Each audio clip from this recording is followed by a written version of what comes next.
The normal day at Earth's Deep Space Monitoring Station turned extraordinary when the sensors picked up something massive entering the solar system.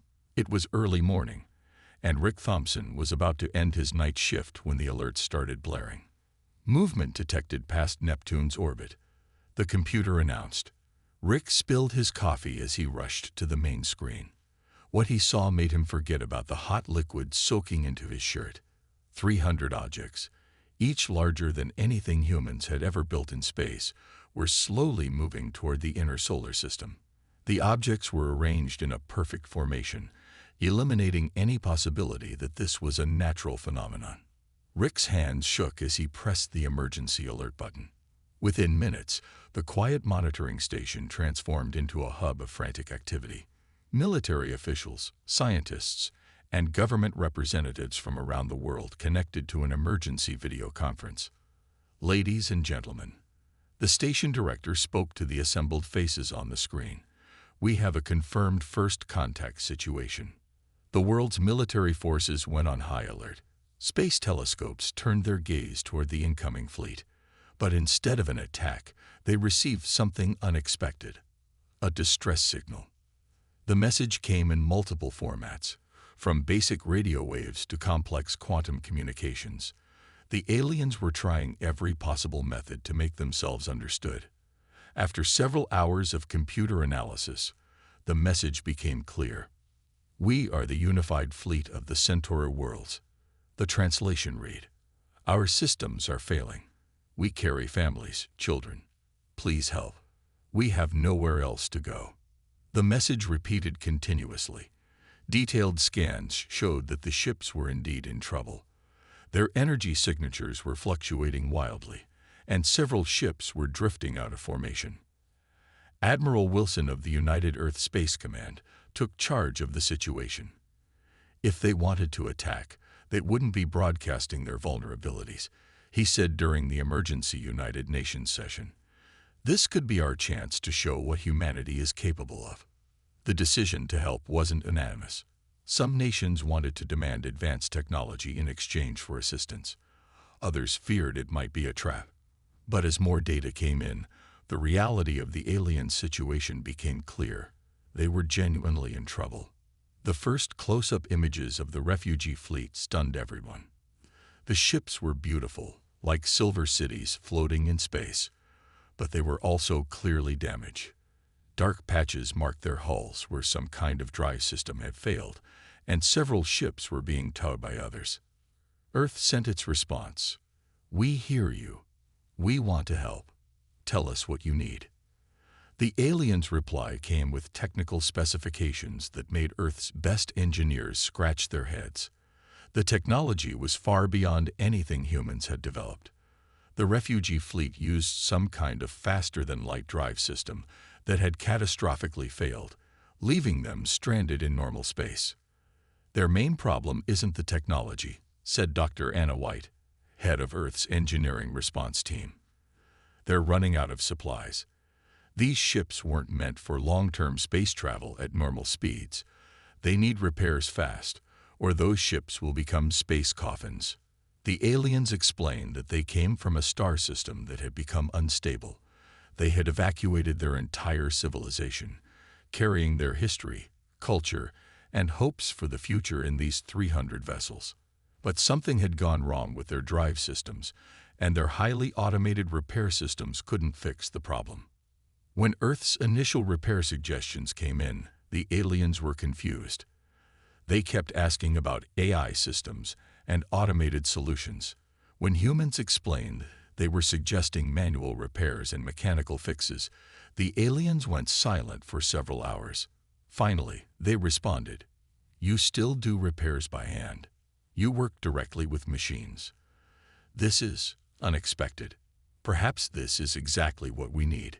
The United Earth Space Command mobilized its entire engineering corps. Space stations were cleared to serve as repair docks. Every space-capable vessel was prepared for possible rescue operations. Humanity was about to face its greatest challenge, saving a civilization that was technically far more advanced, using what the aliens considered to be primitive methods. As the alien fleet drew closer to Earth orbit, Admiral Wilson made a ship-wide announcement that would soon be famous throughout human history. Today, we prove that sometimes the best solutions don't come from the most advanced technology, but from minds that know how to think creatively and hands that aren't afraid to get dirty. Today, humanity shows the galaxy what we can do. The greatest engineering challenge in human history was about to begin, and no one knew if Earth's primitive solutions would be enough to save an alien civilization. Captain James Miller stood in his worn-out work boots, staring up at the massive alien ship hanging in Earth's orbit. His dirty jumpsuit and tool belt seemed out of place next to the sleek, almost magical technology of the refugee vessel. But that's exactly why he had been chosen to lead this mission. "It's like they've forgotten how their own machines work," he muttered, studying the holographic schematics the aliens had provided.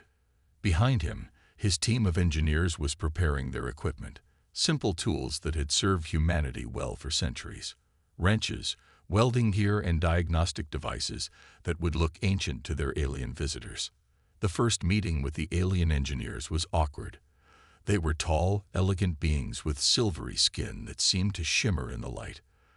They watched in horror as James pulled out a basic wrench. "You intend to touch the quantum manifolds with primitive tools?" one of the alien engineers asked, their translator struggling to hide their disbelief. James smiled and held up the wrench. "Sometimes the old ways work best. Your AI systems can't figure out what's wrong because they're too complex. They're overthinking it. We need to start with the basics." The aliens had become so dependent on their automated systems that they had lost the ability to perform manual repairs. Their engineering knowledge was entirely theoretical, managed by AI systems that had now failed them. "Show me where the drive units are failing," James said. The alien chief engineer, who called himself Blue, a simplified name for human benefit, led them through the massive ship. The corridors were filled with refugee families who watched the human repair team with a mixture of hope and skepticism. When they reached the engine room, James immediately spotted something that the automated systems had missed. "Look here," he said, pointing to a series of connections. "Your quantum field is out of alignment because these physical mounts are vibrating." The AI probably never considered that something so basic could affect something so advanced. Blue stared at the mounts in surprise. "But our systems say the quantum field failure is due to a collapse in the subspace matrix. Your systems are looking for complex problems because that's what they're programmed to do," James explained. "But sometimes a quantum field fails because a bolt comes loose. Simple as that." To demonstrate, James took out his wrench and began adjusting the mounts. The alien engineers watched in fascination as he worked with his hands, something they hadn't done in generations. Their society had become so advanced that they had lost touch with the physical nature of their own technology. "The problem isn't just your drives," James said as he worked. "Your whole civilization has forgotten that even the most advanced technology is built on basic physical principles. You need to reconnect with that." As if to prove his point, the engine room's monitoring systems suddenly showed improvement in the quantum field stability. The aliens crowded around their holographic displays in amazement. "Impossible," Blue whispered. "Our AI systems ran millions of simulations, but they never thought to check if something was loose." James grinned, wiping grease from his hands. "Sometimes you need human intuition, not just computer logic." The news spread quickly through the refugee fleet. The humans' primitive approach was working. More engineering teams were dispatched to other ships, teaching the aliens how to make basic repairs and understand their own technology from a physical, hands-on perspective. On the third day of repairs, an alien child approached James as he was taking a break. The young alien was holding something that looked like a broken toy. Without words, the child held it out to James. James took out his basic toolkit and fixed the toy right there, showing the child how the simple mechanism worked. Soon, he had an audience of alien children, all fascinated by the idea of fixing things with their own hands. "We've lost something important," Blue admitted, watching the scene. "In our quest for advancement, We forgot the joy and understanding that comes from working with our own hands. As the repair efforts continued, it became clear that humanity's greatest contribution wouldn't just be fixing the alien fleet. They were teaching an advanced civilization the value of keeping in touch with the physical world, of understanding the basic principles that held their magnificent technology together. The aliens were beginning to learn that sometimes the best solution isn't the most advanced one. Sometimes it's just a person with a wrench and the knowledge to use it. Warning lights flashed across the refugee fleet as life support systems began failing one by one. The massive ships, once marvels of advanced technology, were now struggling to keep their passengers alive. Engineer Lisa Roberts stood in the control room of the lead ship, watching as red indicators spread across the monitoring screens. We have less than 72 hours before the atmospheric processors fail completely, Blue announced, his silvery skin looking paler than usual. Without them, we cannot maintain breathable air for our people. Lisa studied the dying systems, her mind racing. The aliens' technology was incredibly advanced, but it was failing due to simple mechanical issues that their AI couldn't solve. She had spent the last week in the massive mining platforms back on Earth, and something about the aliens' life support systems reminded her of the industrial air purifiers. "Get me a direct link to Earth's mining command," she ordered. "I have an idea, but it's going to sound crazy." Within minutes, she was explaining her plan to both human and alien authorities.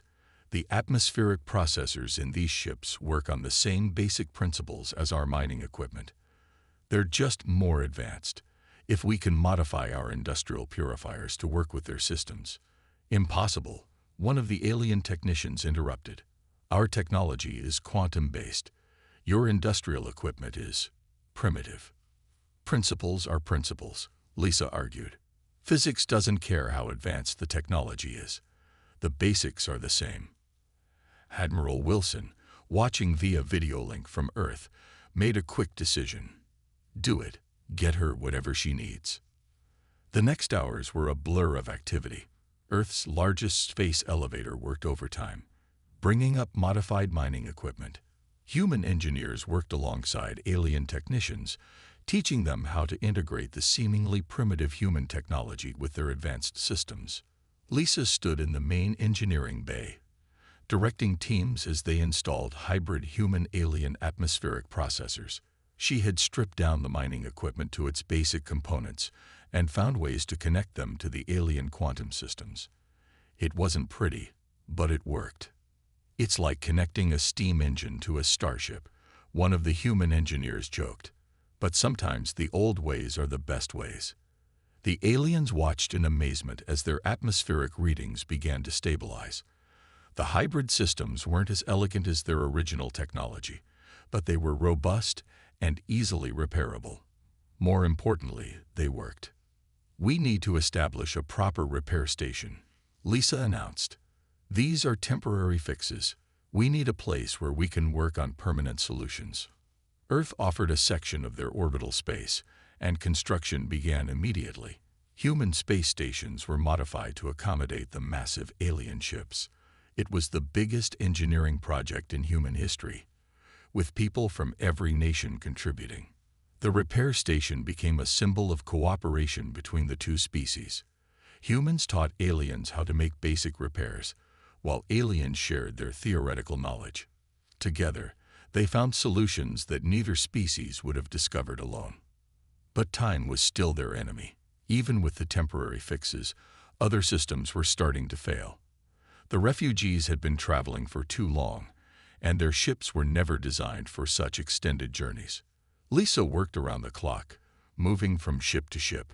She saw alien children playing in corridors where emergency repair work was being done. She watched alien parents trying to keep their families calm as human engineers crawled through their ship's maintenance tunnels.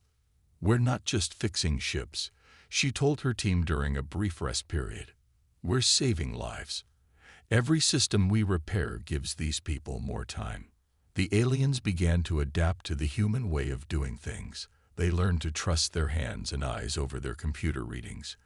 They discovered the satisfaction of solving problems through physical work rather than relying solely on AI systems. One of the alien engineers, watching Lisa repair a particularly complex system by hand, finally understood. "Your species never lost touch with the physical world," he said. "You advanced your technology while keeping your connection to the basic principles. That's your true strength." As the third week of repairs neared its end, Lisa stood at the viewing window of the repair station. Below her, Earth shone blue and beautiful, while around her, human and alien engineers worked together to save a civilization. They were making progress, but the hardest challenges still lay ahead. "We'll save them," she promised herself, watching another refugee ship dock for repairs. "One bolt, one weld, one repair at a time. We'll save them all." The race against time continued, with humanity's determination and ingenuity leading the way. The warning came without mercy. Earth's solar monitoring stations detected a massive solar flare heading straight for the repair operation. In the command center of the orbital repair station, alarms blared as computers calculated the incoming danger. "We have less than 6 hours," the station commander announced. "The flare will hit us with enough radiation to damage both our systems and the alien fleet." The alien ships, designed for deep space travel, weren't built to withstand the raw fury of a nearby star. Their defensive systems, like everything else, were malfunctioning. The refugees faced a deadly threat from the very star they had sought help from. Mike Reynolds, a veteran of the Mars Solar Shield stations, stepped forward with a plan. "We can protect them," he said, pulling up diagrams on the main screen. "We've been dealing with solar radiation on Mars for years. We just need to scale up our shield technology." The aliens looked skeptical. Their own advanced radiation shields were far more sophisticated than Earth's technology, but like everything else, they weren't working properly. What Mike was suggesting seemed primitive in comparison. "Your shields won't be strong enough," Blue protested. "The energy levels are too high." Mike smiled. "Sometimes you don't need strong shields. You just need smart positioning." He turned to the commander. "Get me every construction ship we have. We're going to build a solar umbrella." The next 5 hours were intense. Construction ships moved into position, carrying massive sheets of radiation-blocking material normally used to protect Mars bases.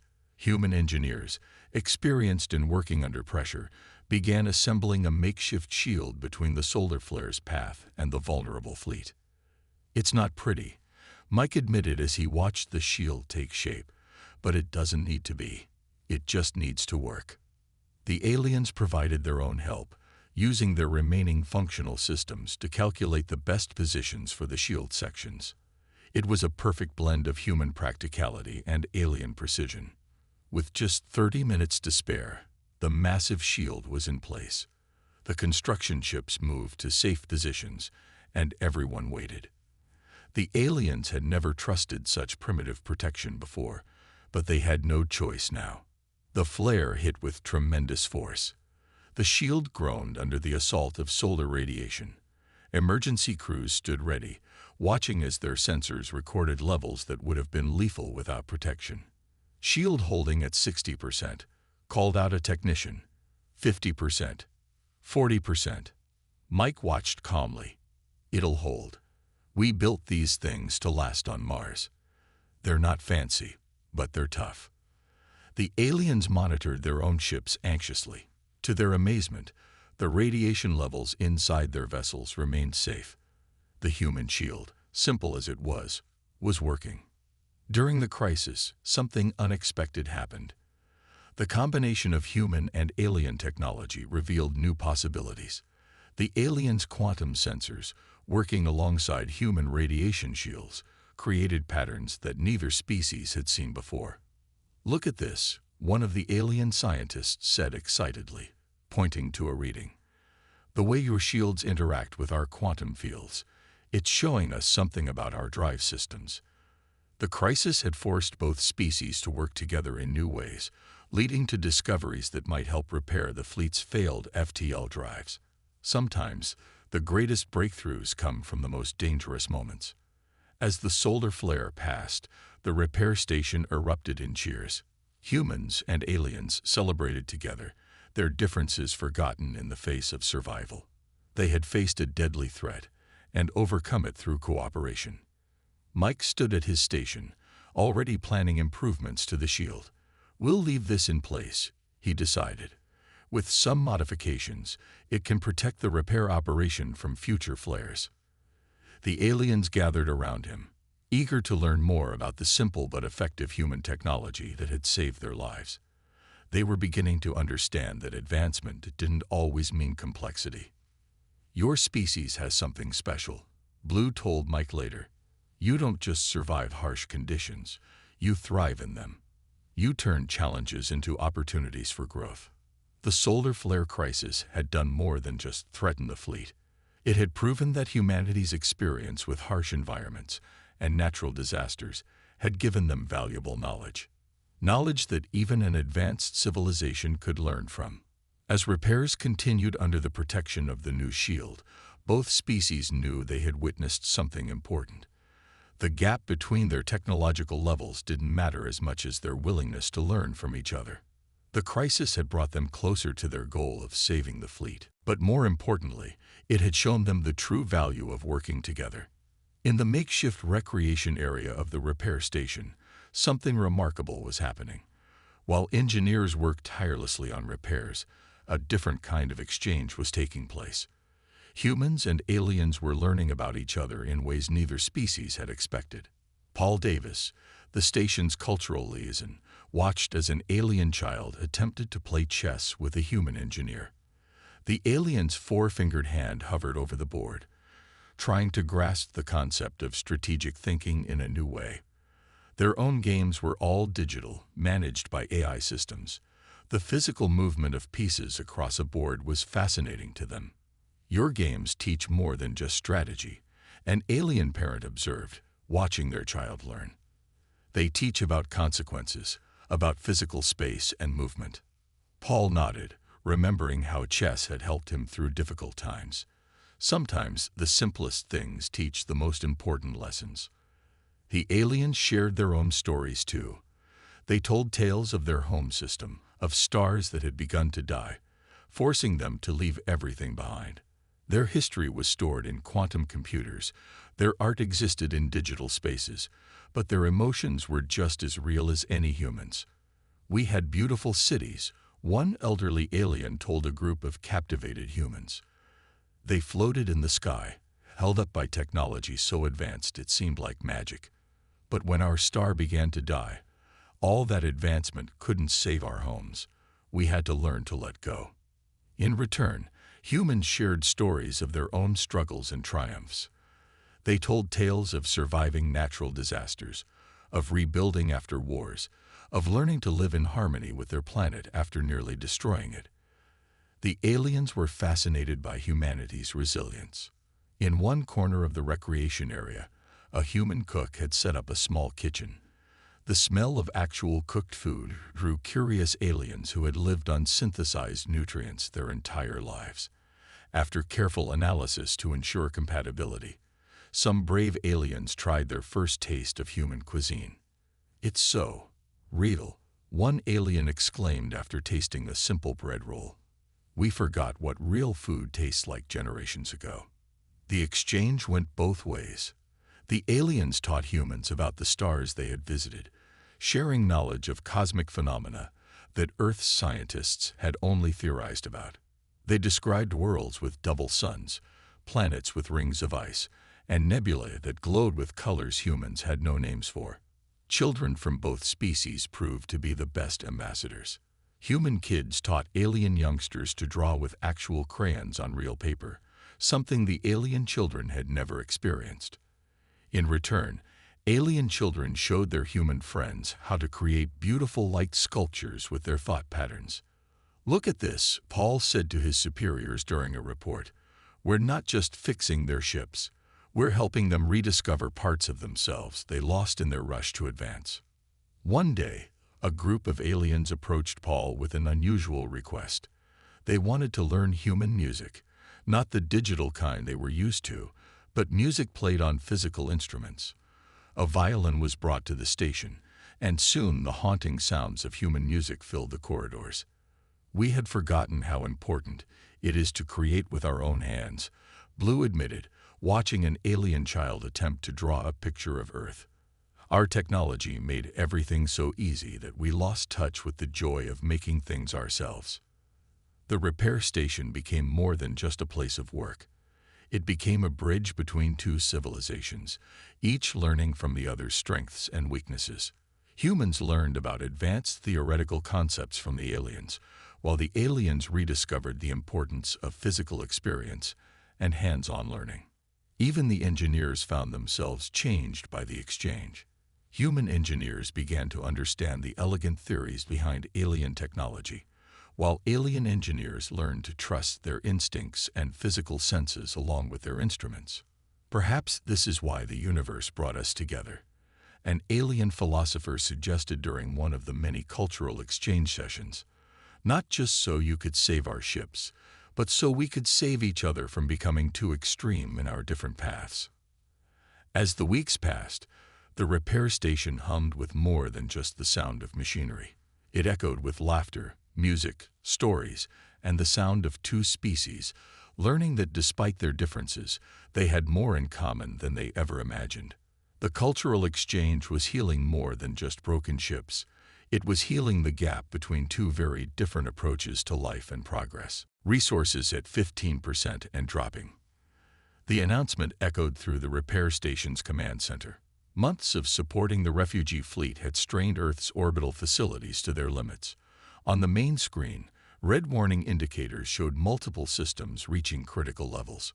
Tom Baker, a retired submarine mechanic who had been called in for his expertise in closed system repairs, studied the readings with growing concern.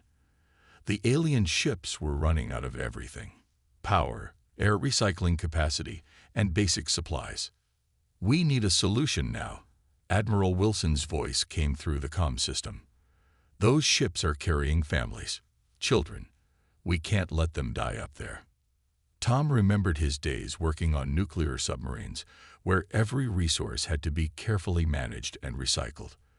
Looking at the alien fleet's problems, he saw similarities to the challenges he faced deep under the ocean. "I might have an idea," he announced, stepping forward. "But it's risky.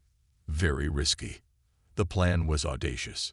Tom suggested converting the massive alien ships into a linked network, similar to how submarine systems could be connected for emergency resource sharing. By linking their life support systems together, they could balance the load and buy more time for repairs. "It's never been done with ships this size," one of the alien engineers protested. "The power fluctuations alone could tear the fleet apart." Tom pulled up diagrams on the main screen. "Look, it's just like running multiple submarines off one nuclear reactor. We balance the load, monitor the connections, and make adjustments in real time." The aliens were skeptical. Their AI simulations showed the plan had a high chance of failure, but they had learned to trust human intuition, especially when their computers couldn't provide better solutions. "How long will it take?" Admiral Wilson asked. 3 days to set up the connections," Tom replied. "But we have to start now. Some ships won't last another week without help." The operation began immediately. Human engineers, experienced in working under pressure, began installing massive power conduits between the alien vessels. They worked in spacesuits, connecting ships that were each the size of small cities. "Careful with those connections," Tom directed from the command center. "One wrong move and we could lose power to an entire ship." The aliens watched in a mixture of fear and hope as humans manually linked their precious vessels together. This kind of hands-on modification of their ships would have been unthinkable months ago. Now it was their only chance. On the third day, as the final connections were being made, problems began. Power surges rocked through the linked ships. Warning alarms blared as systems struggled to adapt. "We're losing stability in Section 4. An engineer called out. "The power grid is fluctuating." Tom remained calm. "Just like balancing the reactor loads," he muttered to himself. "Manual override on all power systems. We'll do this the old-fashioned way." For the next 12 hours, Tom and his team manually adjusted power flows between the ships. It was exhausting, demanding work that required constant attention and quick decisions. The aliens' automated systems had to be turned off. They couldn't react fast enough to the changing conditions. Power stability at 60%, 70%. The numbers slowly climbed as the human engineers found the right balance. Finally, after what seemed like endless hours of adjustments, the fleet stabilized. The linked ships began sharing resources efficiently, buying precious time for the remaining repairs. It worked, Blue whispered, staring at the readings in amazement. Your submarine mechanic saved our fleet. Tom wiped sweat from his forehead. Never thought those years under the ocean would save people among the stars, he said with a tired smile. The success of the linking operation marked a turning point. It proved that even the most advanced technology could be managed with basic engineering principles and human experience. The aliens had to trust not just human technology, but human intuition. As the linked fleet hummed with shared power and resources, engineers from both species began the final phase of repairs. They now had the time they needed to fix the primary systems properly. Tom stood at the observation window, watching the massive ships glowing with shared energy. Sometimes the oldest lessons, learned in the depths of Earth's oceans, could save lives among the stars. The final push to save the fleet had begun, and humanity's experience with operating in hostile environments was leading the way. The day of departure arrived with a mix of excitement and sadness. After months of repairs, the refugee fleet hung in Earth's orbit, their ships gleaming with a combination of their original technology and human engineering additions. The massive vessels hummed with restored power, their drives ready for the journey ahead. In the main control room of the lead ship, human and alien engineers ran final checks on the repaired systems. The hybrid solutions they had created together were working better than anyone had expected. Earth's primitive mechanical systems had given the advanced alien technology a reliability it never had before. All ships report ready for departure, announced Blue, looking different now. Like many of his people, he had adopted some human mannerisms, including using his hands to emphasize points as he spoke. The FTL drives are functioning at optimal levels.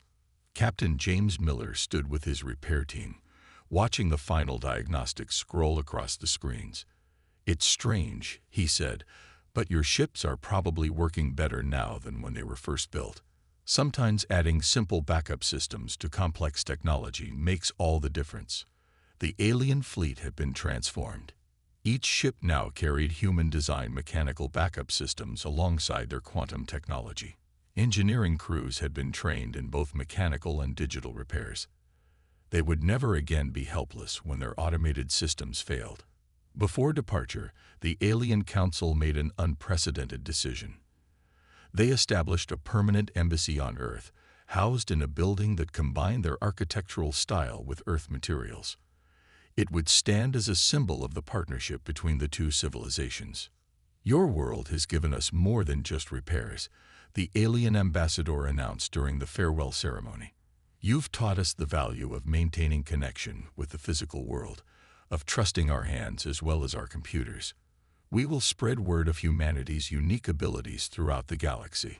As news of the successful repair operation spread across space, other alien civilizations began to take notice. Messages arrived from distant stars, asking if Earth would be willing to help with their own engineering challenges. Humanity's reputation for solving impossible problems was growing. Lisa Roberts, who had played such a crucial role in saving the fleet, stood with her team as the first ship prepared to depart. "Remember the maintenance schedules we taught you," she told her alien counterparts. "Don't let the AI systems take over completely again. Sometimes you need to get your hands dirty to understand what's really going on." The alien children who had learned to play with physical toys and draw with real crayons were the most changed. They had discovered a joy in creating things with their own hands that their parents had never known. Many promised to maintain these Earth customs in their new home. "We will remember," Blue said, addressing the assembled human engineers. We came here thinking we were superior, that our advanced technology made us better. We learned that true advancement comes from balancing progress with wisdom, from maintaining connection with the basic principles that make everything work. The departure sequence began. One by one, the massive ships activated their repaired FTL drives. The hybrid human-alien technology performed flawlessly. As each ship disappeared into the depths of space, they left behind a changed solar system. Earth had been transformed too. The knowledge gained from working with alien technology had advanced human science by decades. But more importantly, humanity had proven that their practical, hands-on approach to problems had value even in an age of advanced technology. Admiral Wilson made the final farewell transmission. Safe journey, friends. Remember that sometimes the simplest solution is the best one, and never be afraid to try the old ways when the new ones fail. The last ship disappeared in a flash of light, carrying with it the hopes and dreams of two civilizations. In its wake, Earth found itself with a new role in the galaxy, a place where advanced technology met practical wisdom, where impossible problems found simple solutions. In orbital shipyards around Earth, new facilities were already being constructed. They would serve as repair and training stations for other alien civilizations, seeking humanity's unique problem-solving abilities. Earth was becoming known as the place where technology met tradition, where the future learned from the past. As the humans watched the last traces of the alien fleet fade from their sensors, they knew this wasn't an ending, but a beginning. Humanity had found its place among the stars, not through overwhelming technology, but through the simple wisdom of knowing how things worked. The greatest engineering challenge in human history had become humanity's greatest gift to the galaxy.